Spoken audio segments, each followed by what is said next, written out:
My name's Gregory Oldham with the playlist. This is Bradley Cooper. Hi.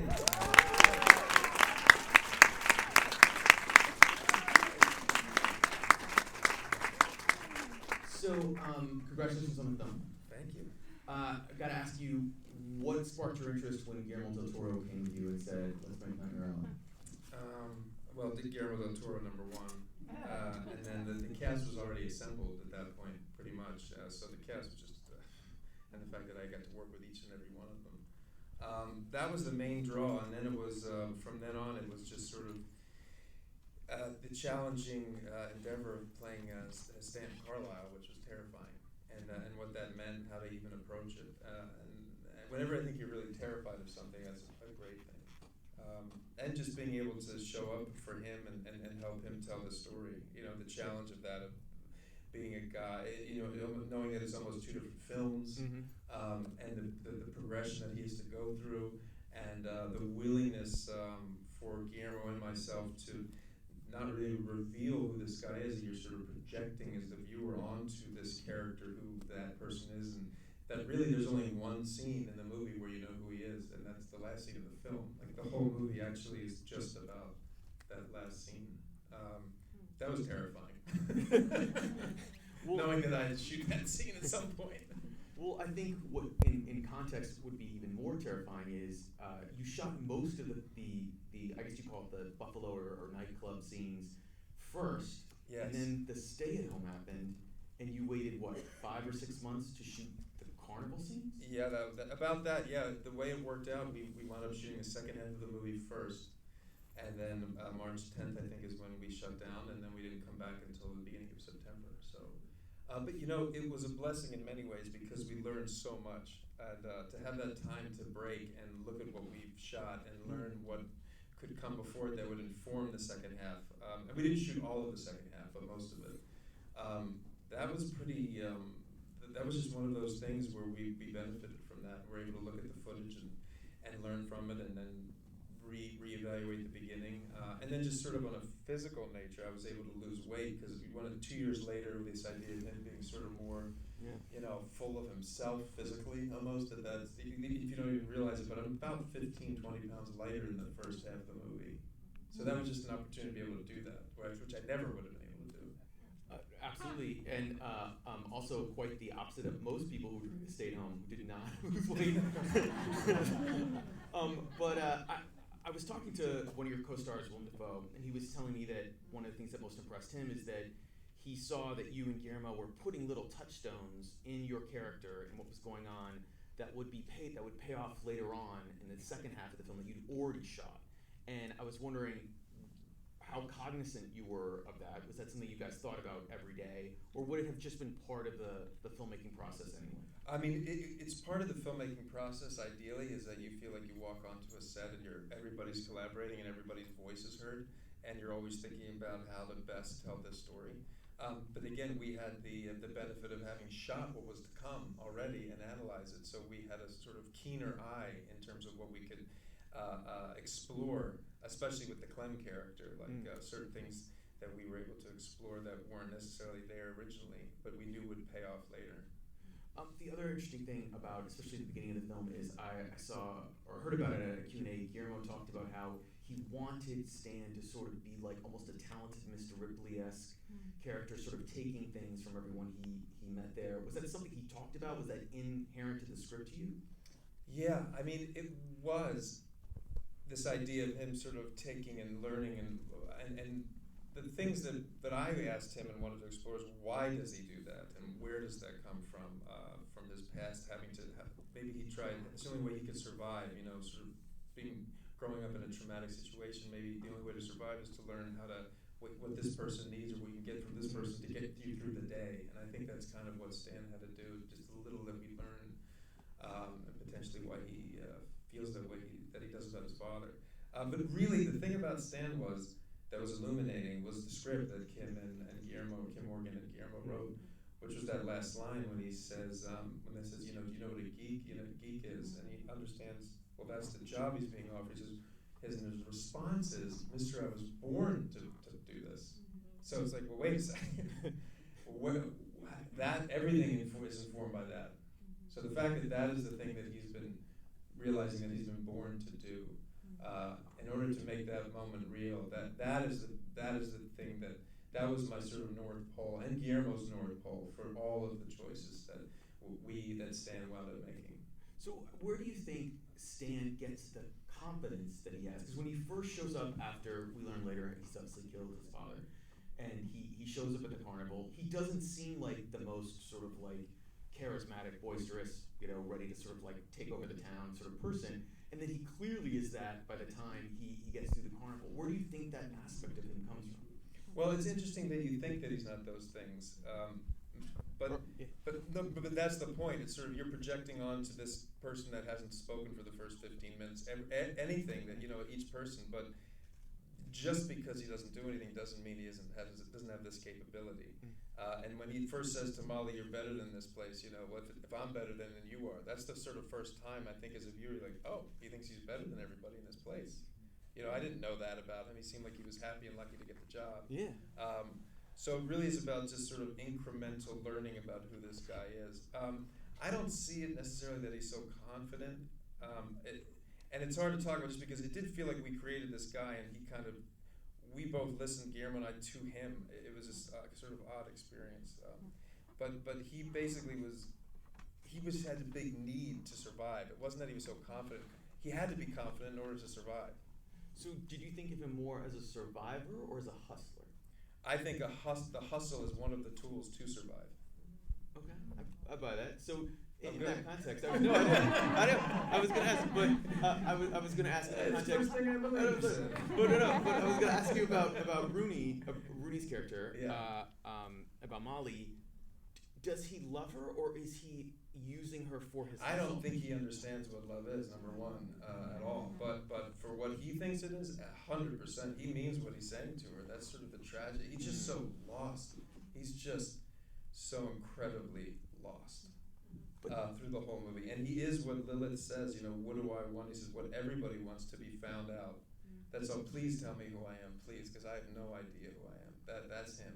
And he sees Molly, and he fully believes this. When he says we're going to get this two-person act, I think he's really like, yeah.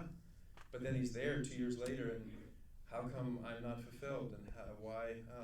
Shoot, this is not. I'm just bored, and I'm just, he's not excited. He does the spook show to Lilith, like in an instant is able to like change the whole temperature of the room, and still he's not. He's like, maybe we should use that in the show next time. Nothing gets you excited. The scenes with Cate Blanchett are absolutely incredible. I think when I first saw the film, I was grinning ear to ear in the first scene that you guys are in, because it's just, the chemistry is just so good. Did you guys have time to rehearse? Was it something that you just came to on set? Yes, we had months before we started shooting, and I was in New York City, and we would work with Cate and Guillermo and Rooney on the script and talk about the characters and the relationships and what we could do to make the obstacles the strongest they could be, and all of those things. We went over a lot. And on the day, there's not so much rehearsal on the day, but we definitely went over it. And she was, I really, every day, Guillermo and I would just sort of like be giddy, waiting for, Clem to show up, and then, Pete to show up, and then Molly to show up, and then Lilith to show up, and then Povinelli, the Major, and Bruno, and Tim Blake Nelson at the end. The cast was just, it was insane. It was crazy that I got to work with all these people. And it was just, if you're a kid, someone tells you you're gonna, yeah, that's crazy. But in the context of those scenes, what? And everybody was nice. Oh, that's good. Everybody was so nice. Because I could really kill it. Is his relationship with Lilith, clearly he feels Tony, amazing. Tony yeah. as well. I was Wow. gonna ask. She's so great in that scene, actually, when she comes to when they come to visit you guys in Buffalo. And she's clearly the only one who realizes something is wrong. Even the way she's looking at him when he first comes in, and he says, "Are you staying for a while?" It's just heartbreaking, looking up, and from the chair. Yeah. But I did want to ask about again those scenes with Cate. Did you feel as though his relationship with Lilith is that he thought he was manipulating her, Oh, absolutely. and you don't think he ever suspects that she's... No. No, not till the end when she Well, not says, till the end. I do love you, Stan. Then he's like, oh, shit. That is such a great moment. Wait, what? I think he was so far. His barometer for his awareness of the grift, I think, got a little lost toward that. She starts to play into. He's sort of his weakness, whatever his relationship. I mean, I don't want to say what it's yours now who Stan is, but there is something with the anima, the mother figure in her, and what that means to him and his vulnerability and what she's able to open up in him. That I think made him weak in that grift aspect that she was able to manipulate. She was better at it than he was. That was just that simple. And I definitely want to talk about the last scene. And he's an Okie with straight teeth. I mean, that's what she Yeah. You mentioned it before, but you talk about how the whole film hinges on the last scene. Well, I'm sorry. The other thing I love. Oh, go ahead. Sorry. She says, you don't fool people, Stan. They fool themselves, and I love when she says that. Yeah. So she was really able to see his weakness. Yeah. Anyways. But you had mentioned the last scene in the film, which the whole film sort of hinges in his character does. Yes. Was it the last thing you guys shot? No, it was far from the last. I think there were maybe 3 weeks left after we shot that scene. But we were terrified. I think we all were, at least Guillermo and I, just because we just knew that. Sometimes you read a script, you're like, oh well, yeah, that's either gonna happen, or the whole. I don't know what we're gonna do. And we built the set and we had it so it could move around in case we didn't get it, so that to sort of take the pressure off myself really of just if we didn't get it, we could try to get it the next day, and we could try to get it the next day because we just moved it around. But that was the first take of the first day, and it just. Everything with Tim Blake Nelson was just wonderful, and I just and we didn't really talk. He just was there, and that trailer was there, and I walked in, and that was it. Did you want to watch the playback after you saw it? Oh no. I don't really watch playback. No. So you're like, I'm trusting Guillermo. Guillermo says this. Yeah, I mean, and you know it. You know where what lens is on the camera and where it is. And I don't. The rhythm of making a movie, I find that watching playback, unless it's some sort of larger scene, I'm pretty aware of what's going on, and if it's truthful. And if you have a question, maybe you'll just look back with no sound. If I do watch playback, I never watch with sound, and it's just like, did we get the thing? Was I right about the light? Okay, but let's go. Because you kind of just want to keep the magical aspect of it going. At least I do. And I've seen him say that he felt bad that he had to ask you to do it 2 more times just to be safe. I don't know how bad he felt. I'm glad we did 2 more, just to know that they were completely different. Completely different. Yeah, it was so clear, not the one. And that was it. Well, the other remarkable thing to me is that not just that you took a break to go shoot the second half of this film, is you shot your role in Licorice Pizza, which is incredible. Thank you.